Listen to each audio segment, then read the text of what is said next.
a medical student with Ross. And you'll see some of that here, which was some work around the ethics of global health.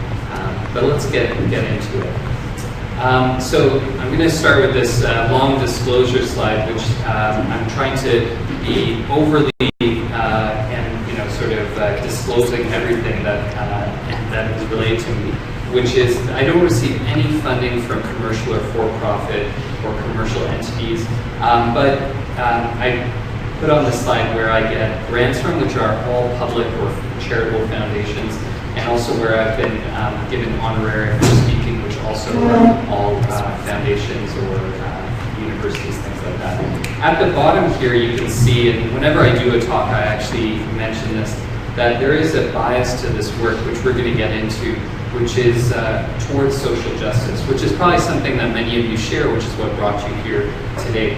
But also I bring a lot of privilege to this work, and this is so important to know when we're talking about the social determinants of health. This talk would be really different if it was being given by some of our patient partners or people who work with us who are dealing with the issues of things like poverty, homelessness, and other social issues. Also, Jen already started with the land acknowledgement, and I'll just echo that. And I just want to note that this is so important, particularly as where we're coming from in our past shapes our present and where we're going to go in the future. And this, when we talk about social determinants in Canada, I think we always have to acknowledge this because the biggest gaps in health are between Indigenous individuals and non-Indigenous individuals. And that's the past that we're still struggling with. So what I'm going to talk about today, and I'm going to try to go through this in about 30, 40 minutes so that we have some time for discussion before we get kicked out of the room. But what I want to talk about is the last decade or so of actions on social determinants, and specifically talk about how it's really been taken up by clinical organizations. I want to talk about why social determinants have been biomedicalized and why that's happened and what it means, but then also talk about what would it look like if we reoriented towards social justice, if we actually brought things back. So I'm going to start with this image. How many of you saw this in the news a couple days ago? So I start with this because in some ways it's emblematic of what we're talking about. So if you didn't see the story, NASA a week or so ago was really saying, look at us, we're so great, we are doing an all-female spacewalk, first time in history. And then, they had to sheepishly kind of say, oops, we actually don't have the right spacesuits. And I think I just wanted a chance to use this headline in a talk too, because it's kind of like social determinant, what's happened in this field. We were really excited, we've done a lot of really great work, but did we miss something fundamental, like checking that we had the right spacesuit size? What's the analogy, with us? Have we actually checked to see where we're going, and did we have the right things in place? So many of you will know this, that the World Health Organization in 2008 published what I would say is a landmark report, the final report of the Commission on the social determinants of health. After 3 years or so of reviewing the evidence and thinking about this, they published this report. Now, social determinants did not start in 2008 with this report, and it's important to know that for, since ancient times, and Nancy Krieger has done a really great review of this history, people have always understood that health was socially distributed, that different people in different classes of society experience health and illness in different ways, and it was related to things like material resources, how much power you have.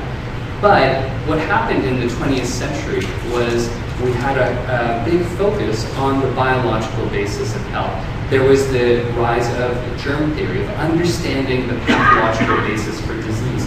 And then there were these new amazing tools that were emerging, medications to actually treat and to deal with these issues. And a huge amount of focus went into the biological.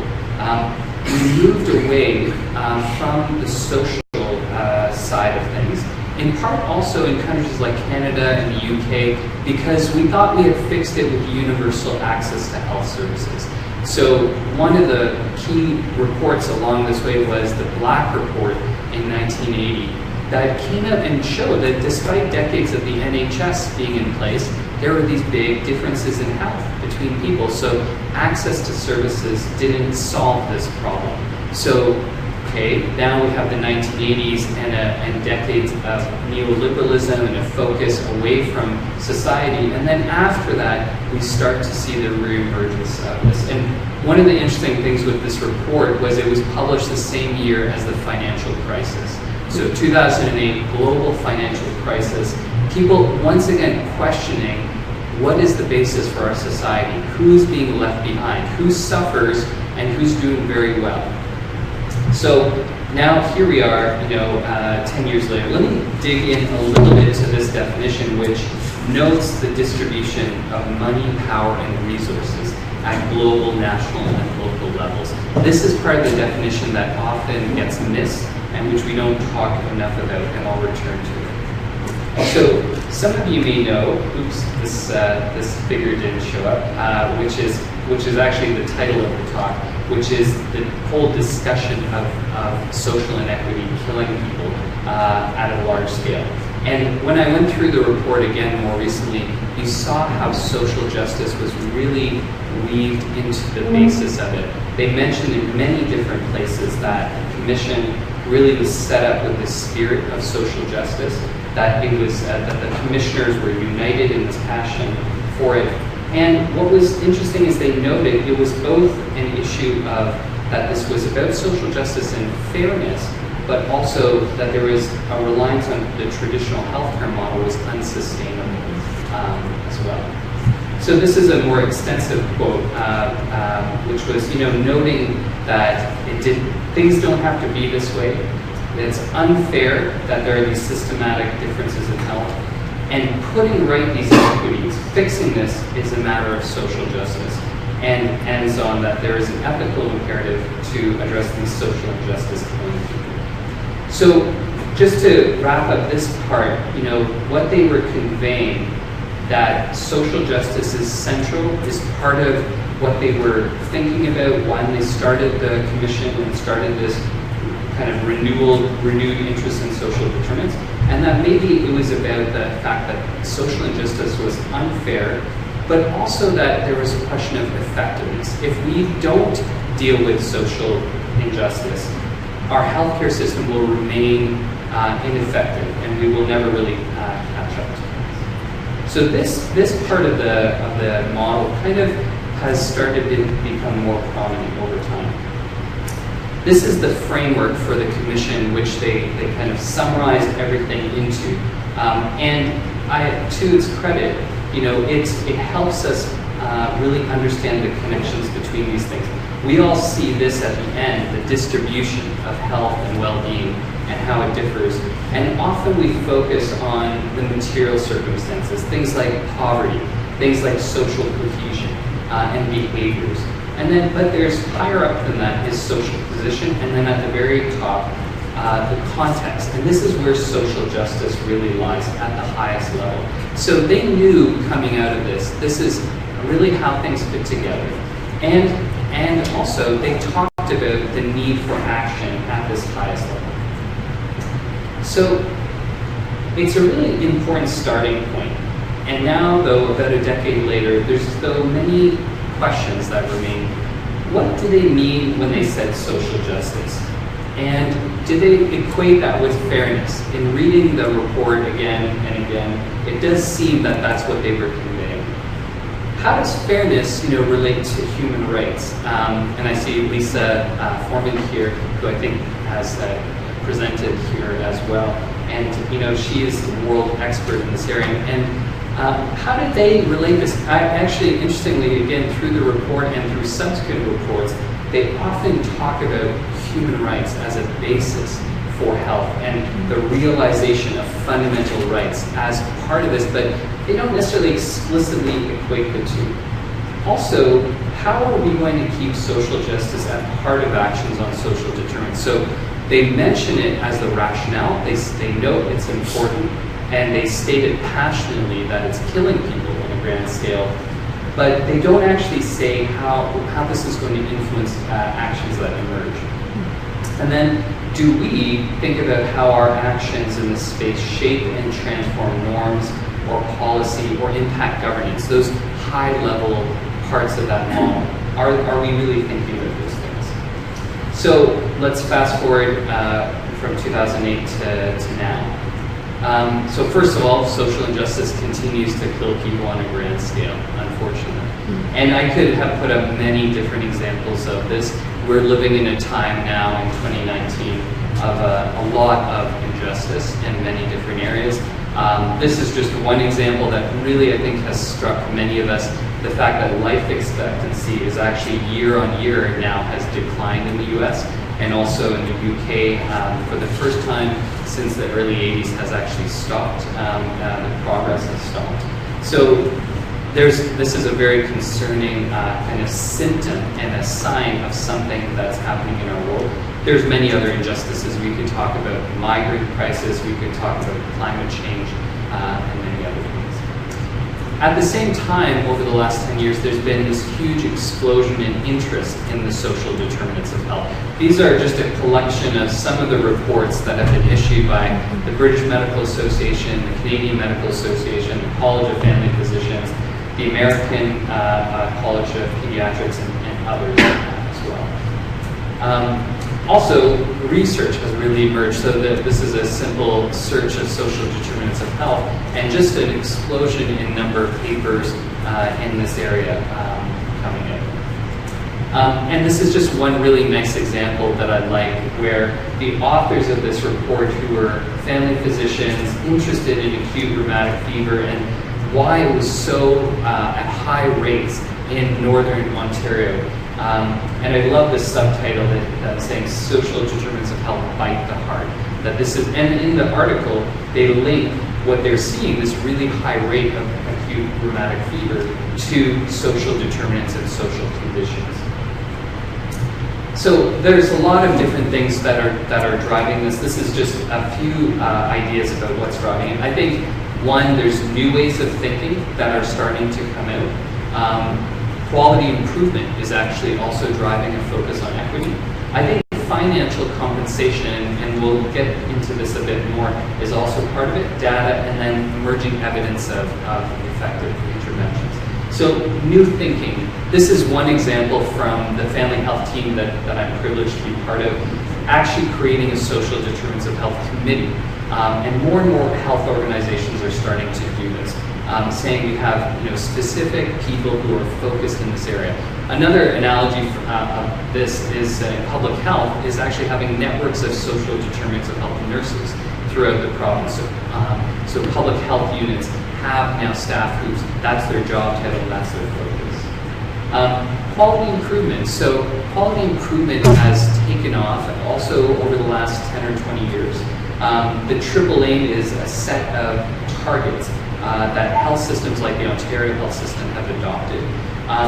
And within this is the idea of improving population health, and equity is one of the key aspects of quality improvement in key domains. So that's actually helping people start to think about social factors. This was a paper that with a colleague we wrote about how quality improvement needs to consider these social factors if it's really going to make change, and needs to actually think about how they can be addressed. There's also financial incentives. So this is from a few years ago in Ontario, the sort of early start to what we're now seeing coming into legislation now, which was the beginnings of the idea of we need to move away from fee-for-service to paying for the care of populations. And moving towards more a patient-centered approach that addresses things like social needs.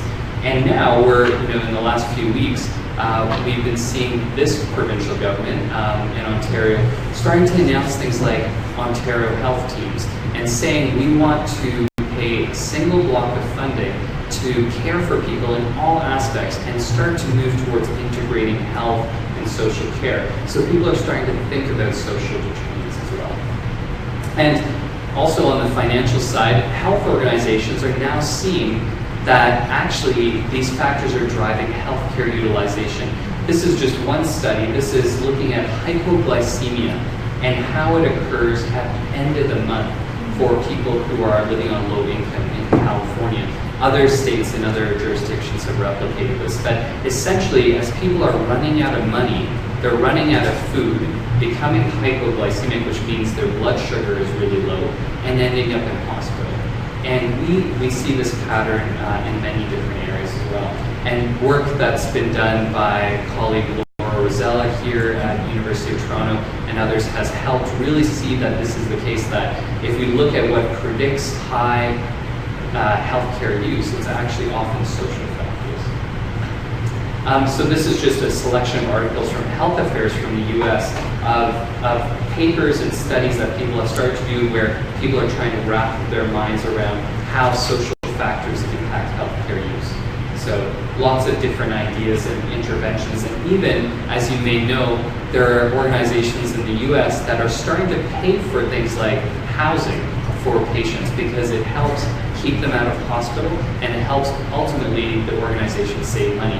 Or even going further, which is actually building housing. So could you imagine hospitals and health centers here building housing for people because they recognize that's actually what people need, and that's going to keep them healthy and out of the hospital, and in the end it's actually a lot less expensive for us.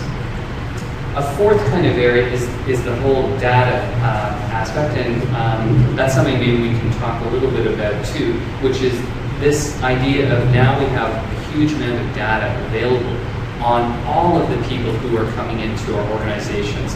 This is helping to drive people to think about social factors, particularly as that social data becomes really accessible and can be integrated with healthcare data.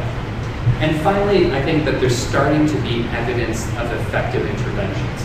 So this is also driving us to think about this. This is our lab, the Upstream Lab, and we've been doing a bunch of different work in different areas. I won't go into detail, but just to say that we tend to divide things up into work at the individual level, work that's at an organizational level, work at a neighborhood level, and some work that's at a population level. We've done work like helping people access financial benefits that they're entitled to, helping people who are living on low income work through and navigate complex systems, helping patients who are dealing with unemployment or precarious employment gain better jobs, and also helping identify social needs and integrate this into people's health records to be able to pinpoint disparities. But there are limits to this approach, you know. So one is that a lot of this work can be really inefficient. There's a huge amount of energy that's focused. It's focused at the individual level, rather than at bigger communities or bigger populations. Also, I think a fair critique is it can be very inaccessible. So we're targeting people who are already engaged with the healthcare system, not necessarily people who don't have access. And there's a risk that these types of social determinant interventions could worsen inequities. These interventions are also upstream of some health issues, so you could say, okay, helping people who are living with diabetes to get more income helps them with food security, and that helps them with the management of diabetes. But it's still downstream of policy change. We're not changing how much money people get. We're not changing the cost of food. We're more helping people with their individual needs. Screening for social needs also has a lot of limits, and a colleague in Boston, Arvind Garg, has done some really great work outlining all of the challenges and problems when you're screening people for social needs and then helping them with it. There are many limits to screening tests in general, and then it becomes even more complicated when these are for social needs. And then also, and this is kind of a main point I'm going to build on, which is that are we biomedicalizing something that's fundamentally a social process? So here's one example of this. This is from a Health Affairs blog post that just was published a few weeks ago. and it got a fair bit of attention. It was the idea of assigning ICD-9 or ICD-10 codes, which is a classification system for diseases, to specific social issues. Now, I think that there are a lot of benefits to having this data, and I will say our lab is really thinking about this and thinking about doing this with our work. But I just want to point out we're assigning diagnostic codes to social factors here. Is there a problem with that? Is there something that's going to lead us to that we don't want to? And I guess coming back to the whole sort of thrust of this lecture, are we moving well away from the social justice basis for social determinants of health? So currently, the main approach to addressing social determinants of health within clinical settings is through screening and intervention at the individual level. And what it's been connected to is social prescribing, which one is it's using terms that are about medicalizing social issues, which I'm not actually too fussed about, but it is just another kind of part of this, that we're using language that may be leading us down a path. And in general, is our field moving farther away from the political and economic root causes of health and illness and the idea of health as a human right, and this link between improvements in social determinants and social justice? So this is something that I think is happening, and I think that what I'm going to talk about in the rest of this is maybe some ideas of how we can bring things back towards some of these items. So, okay, why did this happen? So there's a lot of different ideas about it. One, it could be how we teach students about these factors and how we train people to think about it. People who then go on to become leaders in health systems in our current very medically dominated model. This is some work that we did, which talked about the fact that unfortunately when we teach people about social determinants, often we just focus on the laundry list of factors. We don't talk about how these things fit together or intersect. We talk about factors separately, like income, but we don't talk about the economic systems that actually lead to income inequalities. Or we talk about race as a determinant of health, not necessarily racism or racial discrimination. And also we often don't look at the healthcare system as something that can propagate these inequities and injustice. Also, could it relate to our framework? So this is one, I think, really nice framework that colleagues in the US published, and one of the first frameworks for how health organizations, particularly primary care, can think about social determinants. But one of the things is it stays at the level of the individual. It doesn't go beyond that. It doesn't go into anything more at the population level, more about the root causes. We, with colleague Gary Block, we had this framework that was published, and we try in this to say we do the work at the individual level, but it can evolve into higher level advocacy and upstream actions at the policy level. There's also, I think, an aspect, is this being driven by for-profit organizations? So this is just one note that one of the top trends is the emergence of social determinants as part of the tech market. So there are numerous now for-profit organizations that are out there saying to hospitals and clinics and public health, saying, we can help you become really great social determinants of health sort of organizations. We can help fix this, and we'll charge a fee for it. It's an interesting area, and it just kind of strikes me that this is again getting away from the idea of social justice as underpinning some of these things, particularly if those who pay and organizations that can pay for these services are going to be accelerating, going much beyond those who can't afford it. So what are some solutions? And I'd love to hear from you, and hopefully we can have a bit of a discussion about this. So just to give you there's 7 kind of solutions that I have, and there's no magic to 7. It's just how these things got organized.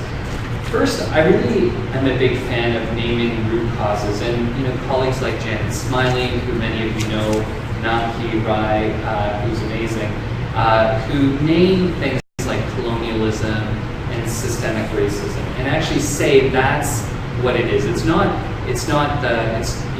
saying, as an example, instead of saying it's income or income inequality, it's pointing out where it's coming from.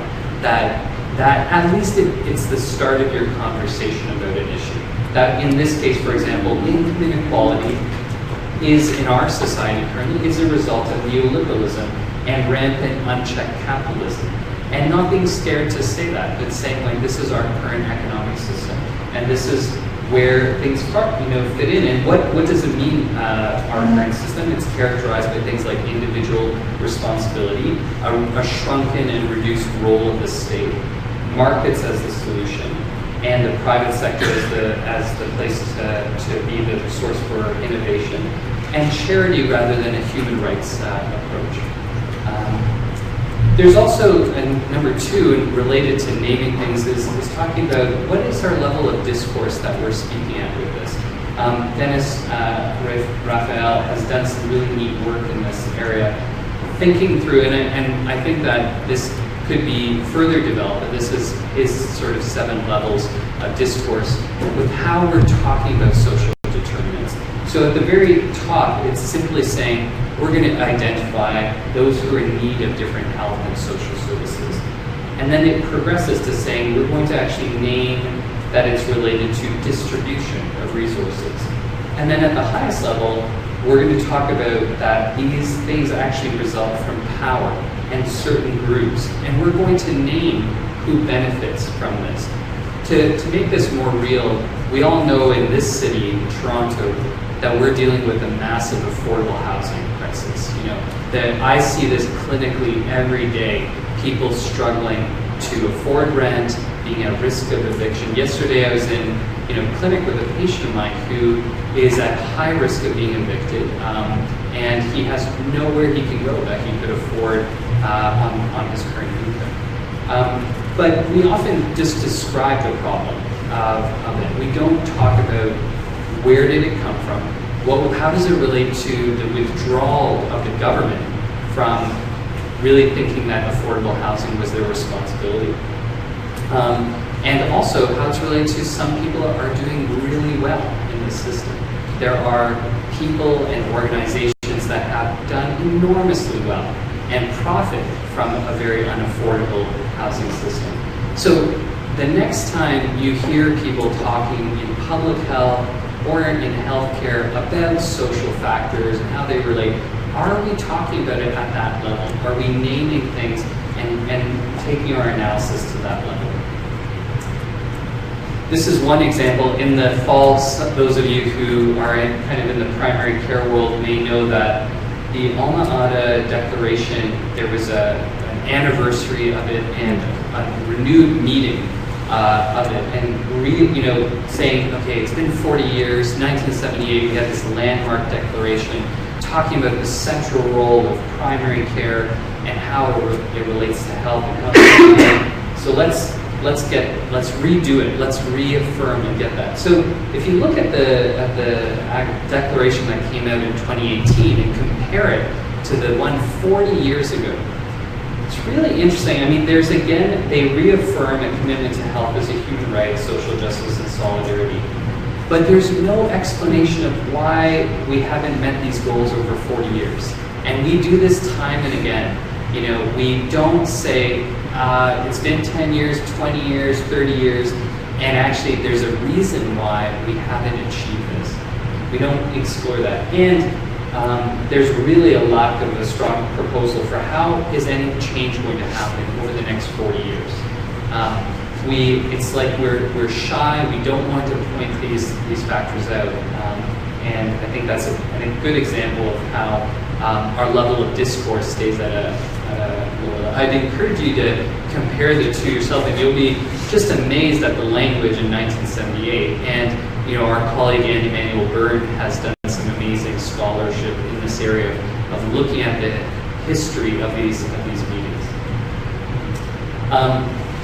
You know, here's just one study of this, which was done by Lynn McIntyre a few years ago, which was really nice. She, with colleagues, actually talked to 2 different groups in Canadian health. They talked to people who are more like frontline community public health workers about the social determinants, and then they talked to people who are more in advocacy roles.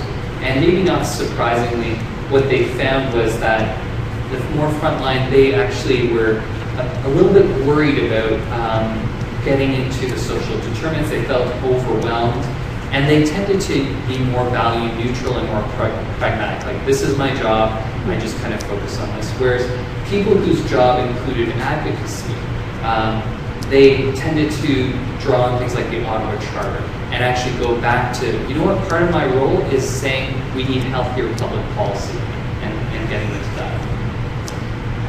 Another sort of area is actually including a political economy layer to our analysis.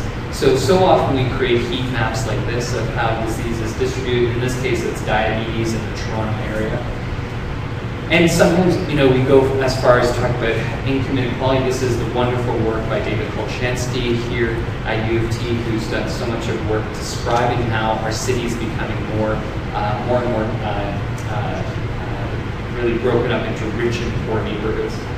And sometimes we get into things like maybe it's related to the built environment, access to transit, but rarely do we do this and point out where cuts are going to fall and who's behind those cuts, and actually put these 4 layers together like this.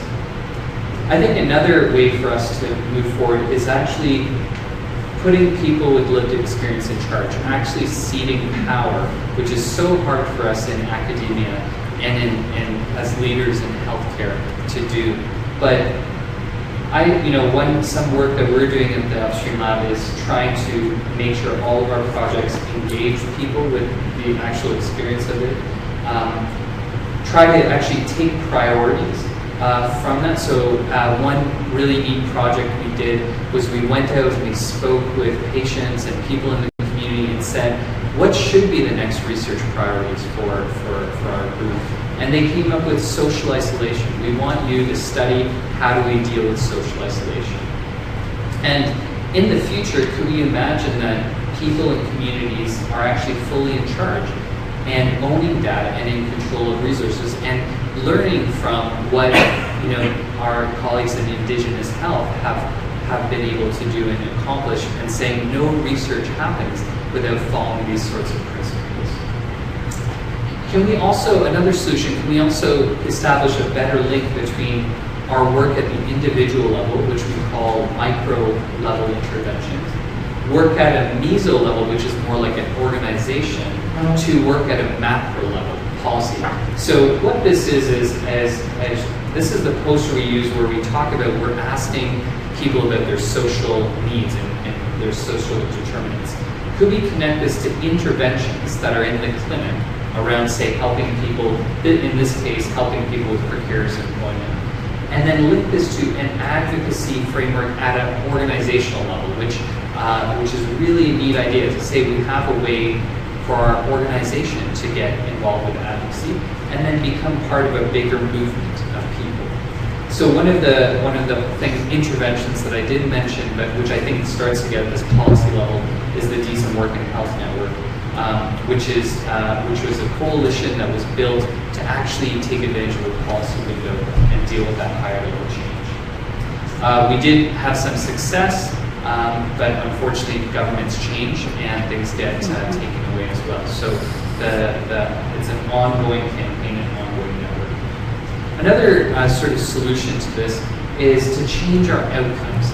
We tend to focus a lot on changes in self-reported social needs, but could we focus up at higher levels and really actually say, for all of our interventions, are they resulting in changes in the distribution of power and resources?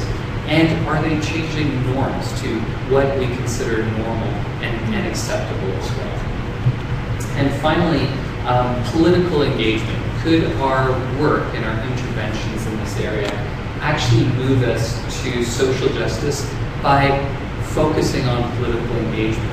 We're just completing some research now on how health organizations have helped patients become more politically engaged, whether that's through voting, registration, whether it's through being involved in participatory budgets, things like that. And this is actually going back to the report. They noted that actually if we could engage people in the struggle against injustice, this would be great for their health, it would be empowering, give them a greater sense of control. So this is just to summarize kind of some ideas of ways to reorient social determinants. And just to kind of conclude on this so that we have some time for questions, we started with the report and how this has kick-started a lot of renewed interest in social determinants of health. 10 years or so later, we're still seeing massive inequities, and the field of addressing social determinants has, I would say, drifted away from social justice. It's become more biomedicalized and actually more focused on individual addressing things in a kind of one-on-one way. So how do we come back to social justice and bring that? These are just my ideas, and I'd love to hear your feedback on them or other ideas, but these are then kind of in summary. Name root causes, think about our discourse and what level we're at, bring the political and policy decision-making layer into our analysis. In the same way we do things like look at the distribution of disease. Put those who are most impacted in charge and actually see power and control over the direction, which I can see makes all of us a bit uncomfortable, including myself. Make outcomes that are, connect these different levels and do that in a thoughtful way. Outcomes that actually focus on redistribution of power and resources and actually focus less downstream and more on the upstream of actually building political engagement. So I'll end there, and thank you so much for your attention.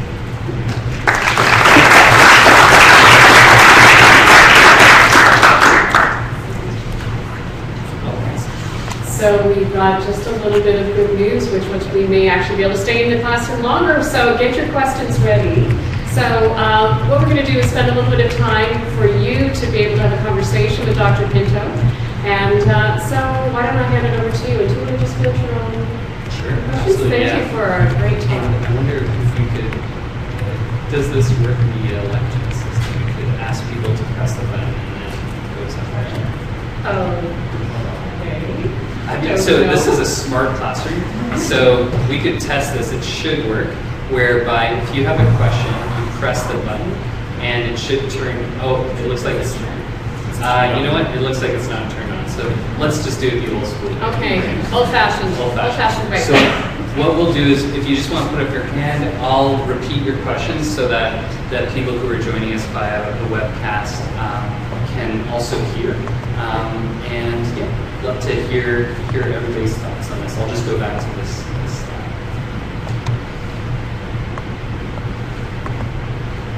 Yes, back. Thanks.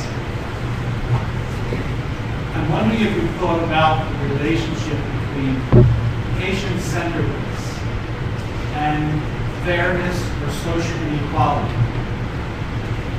In particular, if you thought that maybe people who are more likely to identify as patients, belong to patient groups and the like, are more likely to be among the more advantaged.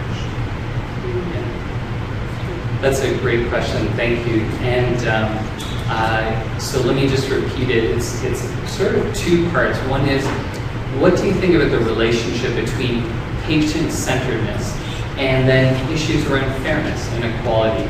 And then secondly, are people who become involved as patient representatives, and are they sometimes from more affluent or advantaged backgrounds?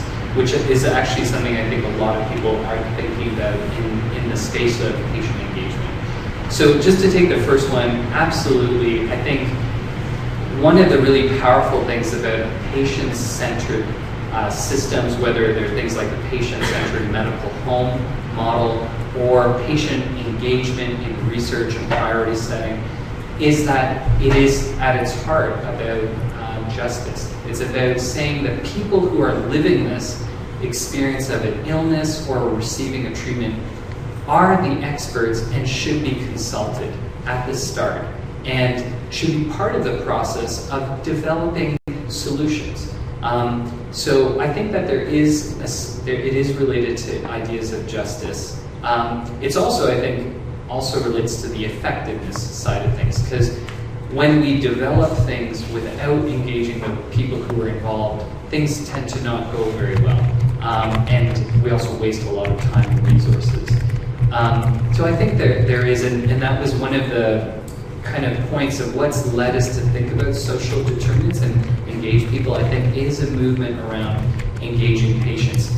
One thing I'll say is I think we're at the patient-centered approach, but we're not so much at the community-centered approach. So although we are starting to think about putting patients more in control, we're not yet elevating that to a community level.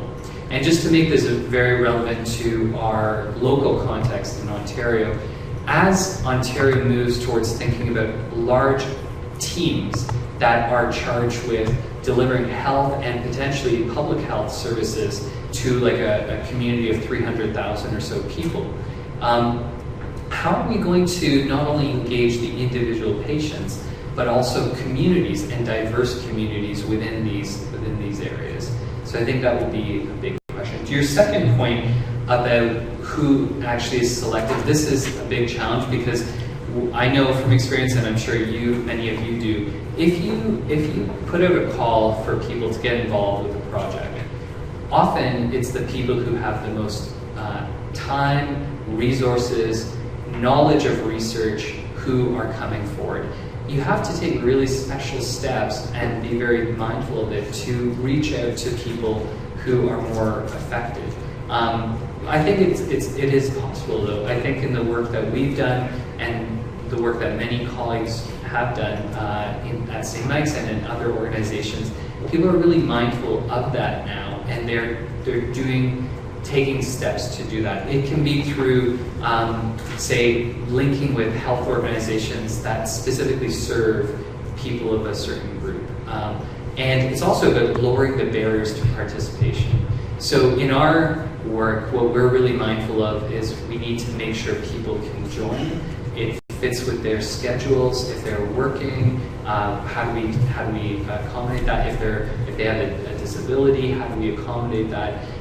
We certainly always compensate people for their time, and we're always trying to be mindful of that and trying to integrate it into our work. Thanks for the question. Yes. I actually have one from online. Online, yes. So Neha says, thanks so much for the great lecture. Do you have a sense of any ethical implications of physicians increasingly stepping into the private lives of people to address the social determinants of health? In working with the health advisory patient group, could you provide a sense of how responsive patients who are marginalized or oppressed have been with physicians increasingly applying a medical gaze to issues that may be primarily political and social in nature? Are there any issues you foresee in physicians increasingly expanding their scope of practice to include the social?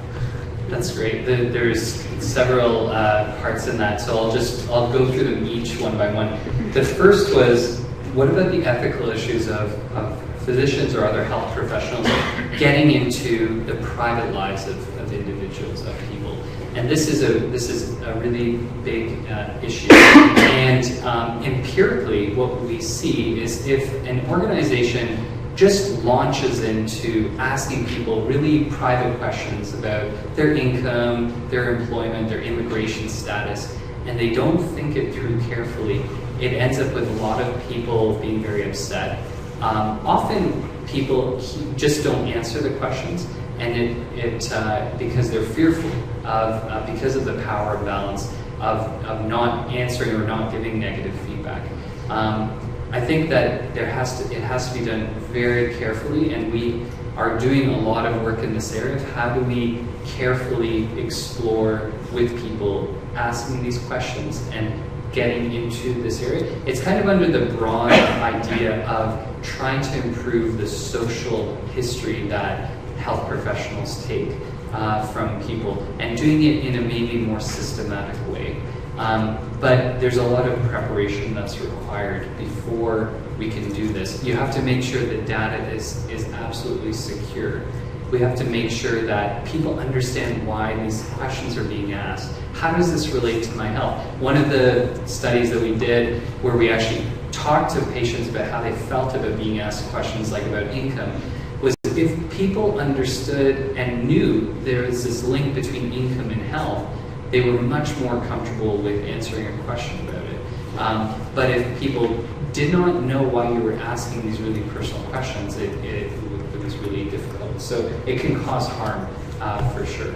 And that's something that we want to avoid. Another question was more about what you could say is like kind of the medical imperialism, and that, you know, is medicine or and other parts of healthcare kind of starting to get into areas where they are starting to dominate.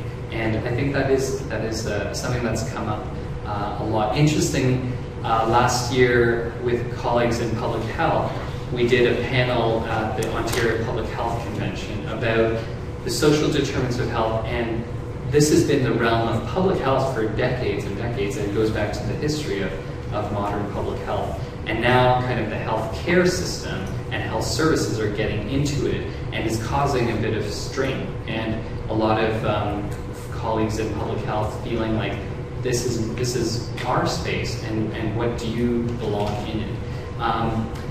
So it's a difficult conversation, but I think medicine, and part of why we've seen this biomedicalization, has this process and has this sort of pattern of taking over things. And we have to be really mindful of that. So it's any work around the social determinants has to be done in really close collaboration with a lot of different partners. It can never be about one part of the system really dominating and saying this is our piece. And then the last part was a bit about coming to this point about medicalization of social issues. And I feel like that's a big area of discussion. Actually, colleague Fiona Webster, who's now at Western University, and I have been having a lot of conversations about this, about the whole framing of things like poverty as a medical condition, or diagnosing poverty or treating poverty, and what does that do about something that poverty is not the same as having diabetes. It's actually it's different in many different ways. One way is that it is something that is generated by the society that we're in, and that has to do with a lot of different forces and different things that are at play. Whereas, say, diabetes is actually more like a symptom of poverty, and also particularly your control of your diabetes is very much related to things like your income. So I don't know if I have a complete answer to that. It makes me worried that we're starting to see it go to the point of it being diagnosed. But I think that what we need to be mindful of that, and then maybe take a step back. And that's coming to this whole thrust is how do we actually come back to social justice as actually the purpose of and the reason to address these issues. Yeah, several questions. So I'll go there and then here and then over there. Yeah. Related to what you were just saying with biomedicalization of social factors, the social prescribing project is being carried forward on lines right now, being critiqued for not having enough evidence. And they're trying to build evidence. And the evidence, the right kind of evidence, would be biomedical evidence to support funding. So if we're going back to social justice, we need to reorient our culture and our discourses around what evidence counts. Otherwise, we move into this place where your concerns become a reality, so people can get money. How do we deal with this evidence problem to support the social work that needs to be done through the Yeah. This is a great question, and I think it's actually maybe some others are involved in the room are involved with the social prescribed work, and I've had the privilege to be involved in a very small way in what the Alliance for Healthier Communities, or AOHC, has been doing in this work. as a member of the advisory group for the project. Let me say, so what you, just to repeat your question and make sure I get it right, that we're in a space where resources, like to health systems like CHCs or family health teams or hospitals, is often predicated on, can you show us the evidence? Show us this is working, and often it's, does this work to reduce healthcare use and save healthcare dollars, things like that. And does it improve health outcomes? And that's really hard for these social interventions to demonstrate. Are there ways to do that? I think my feeling with the social prescribing is just, my worry is it could be, and I don't think this is what the Alliance work is doing, because I think people are really mindful of this, it could become as biomedicalized as, oh, you have poverty, let me literally write you a prescription for going to the museum or something like that. And like, that is the way that we're going to fix this issue. I think it's the nice thing is it's so much more nuanced, and actually what we're hearing from the initial learnings from the social prescribing work is it's a lot more than that. It's a lot about working with people, unpacking things, helping people navigate systems. But to get to your question about evidence, I think that us who are in academia and straddle kind of the world of practice and health systems, and then also developing the evidence, we need to be better about bringing outcomes and championing outcomes that matter. Like saying, for example, for any of these interventions, that people who went through this, they had a much greater sense of control over their lives, and being able to report on that. And saying that really matters, because it turns out a lot of our interventions in healthcare don't do that. They actually disempower people. And what really helps for everybody here, all of us are patients in various ways, but people who wear the mantle of being a patient representative, if policymakers hear your voices saying, actually that outcome really matters to me, that idea that if I, through this, actually feel like I have more control over my situation, that matters a lot. We also, all of us, have to fight this whole huge focus on just saving dollars. That could be important. We all know that there is wasted healthcare dollars in the system. But we do know that to achieve some outcomes, sometimes you need to spend money, and that's not a bad thing. Like, that's actually why we have a system of collecting tax dollars and putting it towards things that end up improving health. And sometimes things do cost money. Interestingly, I think in this area of social determining interventions, the costs are actually really minimal. Like the social prescribing, as an example, some of the work we've done around income security, medical legal partnerships, these things don't cost a lot.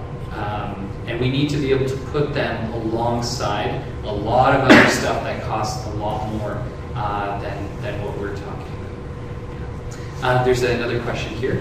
Yeah, I have a fairly big question, I guess, based on your actions and how you think we can build political engagement to address those root causes. So I came from the world of activism and global health advocacy into academia, and find that academics aren't as willing as I thought to engage in politically.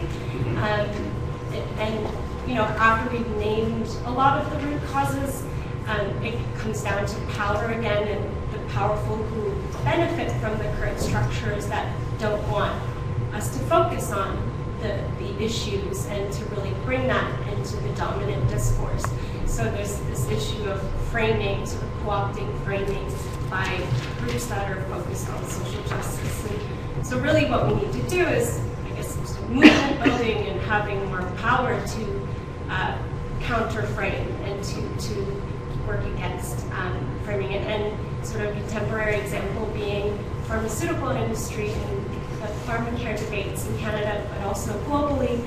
The World Health Assembly is considering a resolution on transparency in the pharmaceutical sector for drug pricing and the costs of research and development. And this has been such a long-standing debate, but I think that Canada as a country hasn't actually supported that resolution. But if we had more people coming up and asking our government, why aren't we supporting this? You know, Canada alone isn't going to solve this problem. And we need to, as citizens, be holding them to account.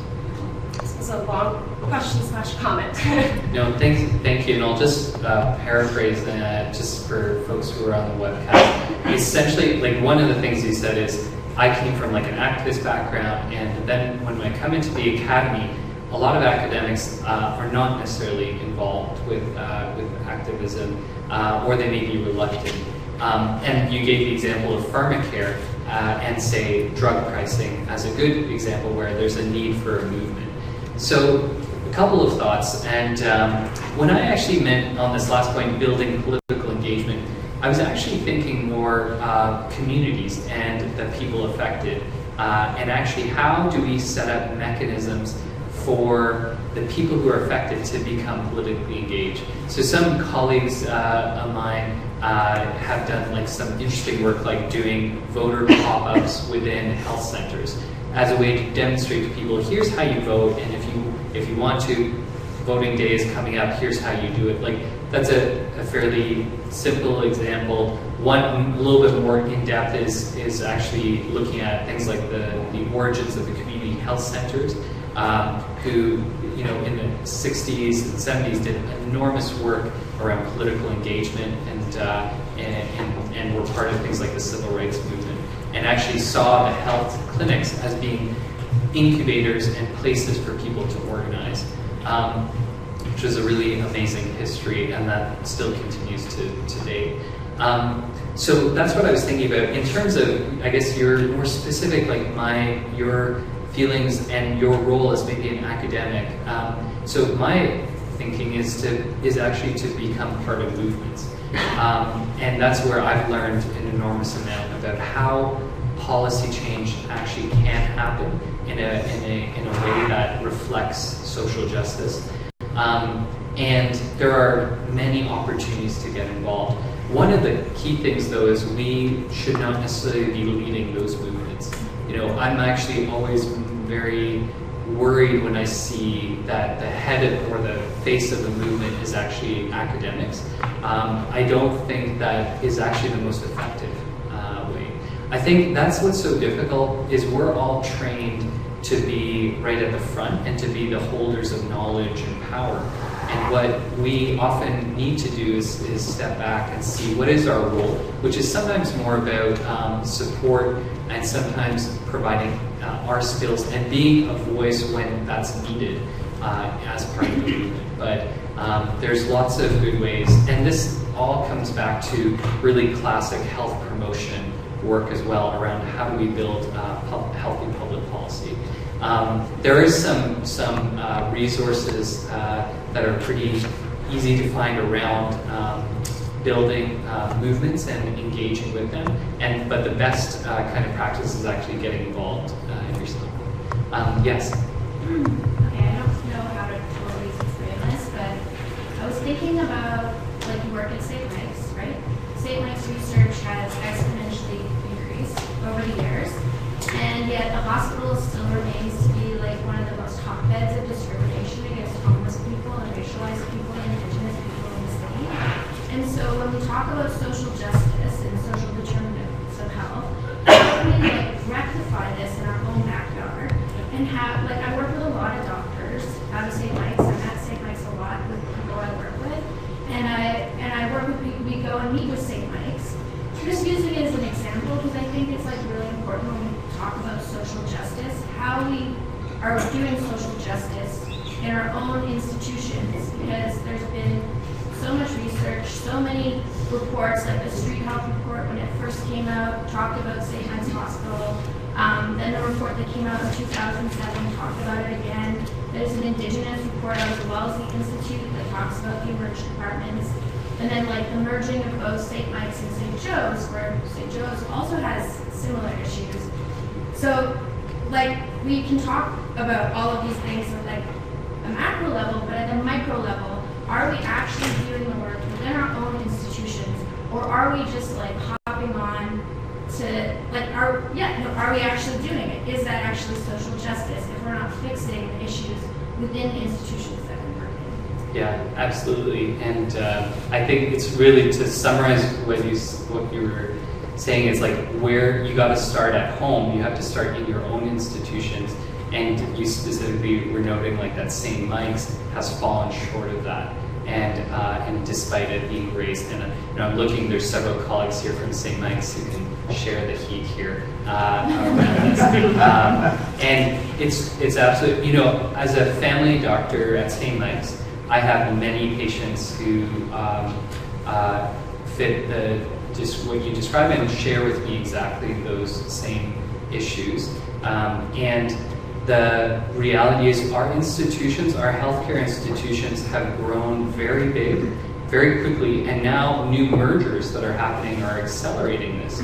And it can be really hard to actually retain that and actually deal and walk the talk. We actually when we were doing a bunch of work around precarious employment, we organized a session where we talked about walking the talk in our own health organizations around these issues like precarious employment.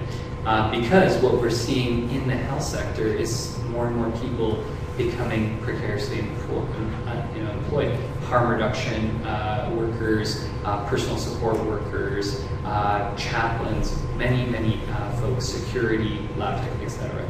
So there's work that we need to do internally. We could also say the university as well. So when our university here,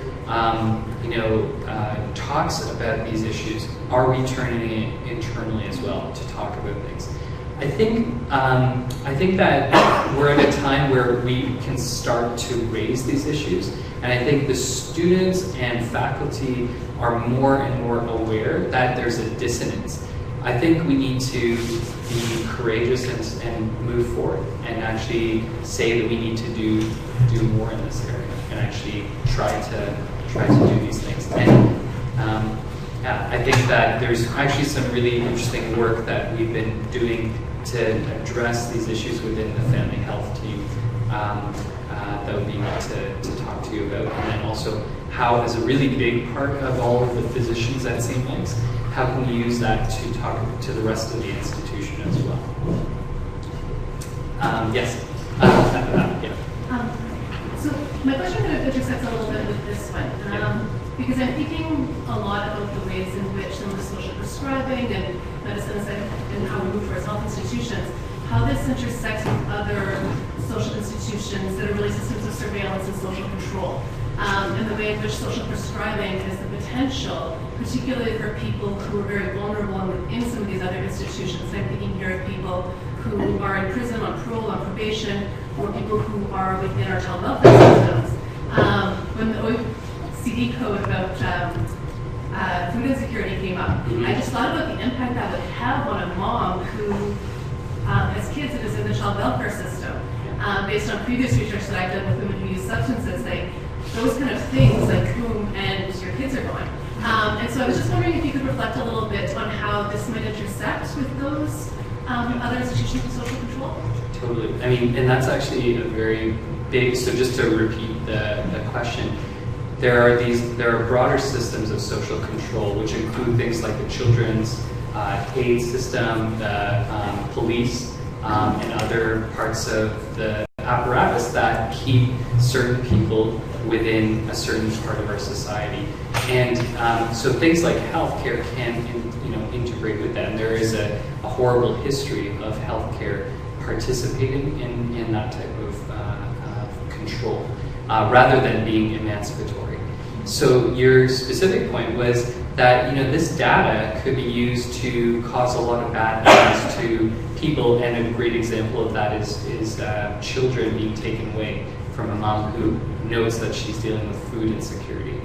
So this is an issue that's come up actually with colleagues in the U.S. as well. And again, it comes to how this data, if we are asking of it, or if those diagnoses are there, how it has to be, that warning needs to be there, and people need to really question it. One of the things that has come up, which I'll say Arvin Gard, colleague in Boston, put forward is, if you're actually in a population that has a huge proportion of people who are dealing with poverty, you don't need to screen for it.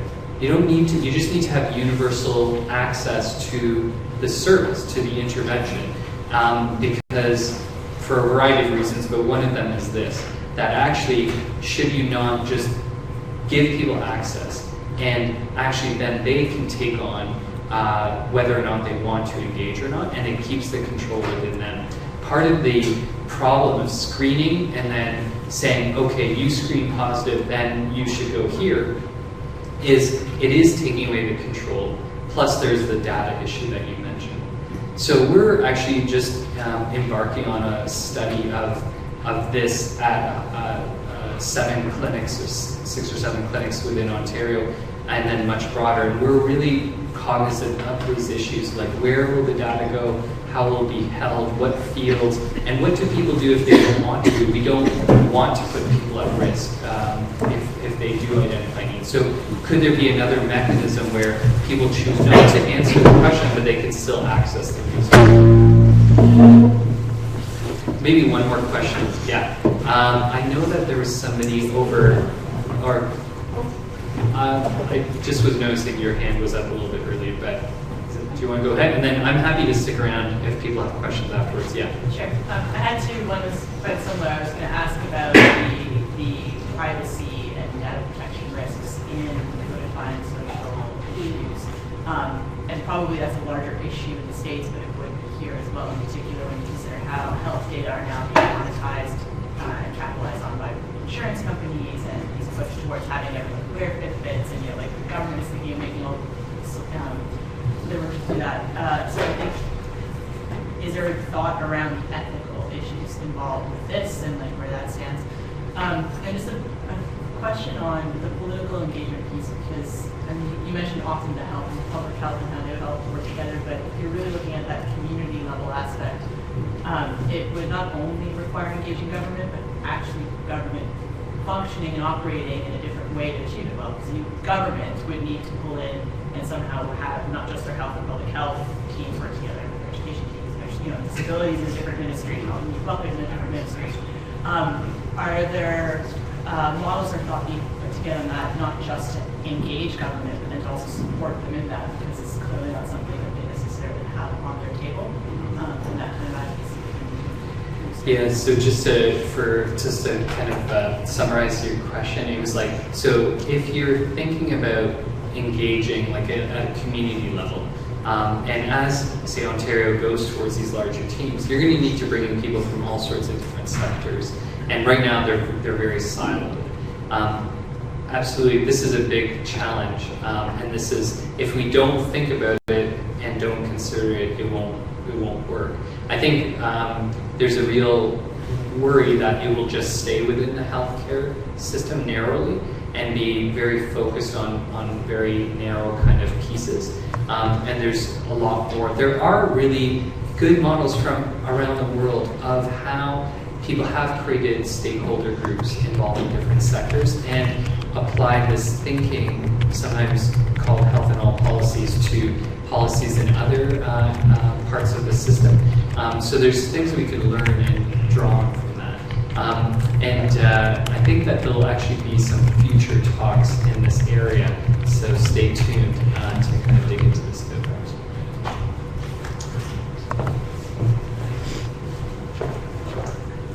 Andrew, it's been an honor to have you here as our speaker today. Thank you so much for coming. Before we thank you collectively, just on that note of one of the future talks that's coming up is actually next Wednesday. And the topic is health equity and all, why health equity in all policies is ethically problematic. And that'll be a lecture given by Max Smith, who's a graduate of the Public Health Sciences and now a professor at Western University. So I think there's a lot of conversation yet to be had, and we will continue to have that. So if you are not actually receiving information about the bioethics seminars and would like to continue to be part of these conversations, there's a sign-up sheet up here at the front. All we need is your email, and we'll let you know. And for any of the project specialization students in the room, we have the sign-up sheet at the front right now. But sincerely, Andrew, thank you so much for coming. And I invite all of you, both online and in the room, to thank our speaker for what I think is going to be great dinner conversation for us for the rest of the, well, the rest of the week, the rest of the month. These are conversations that need to continue. So.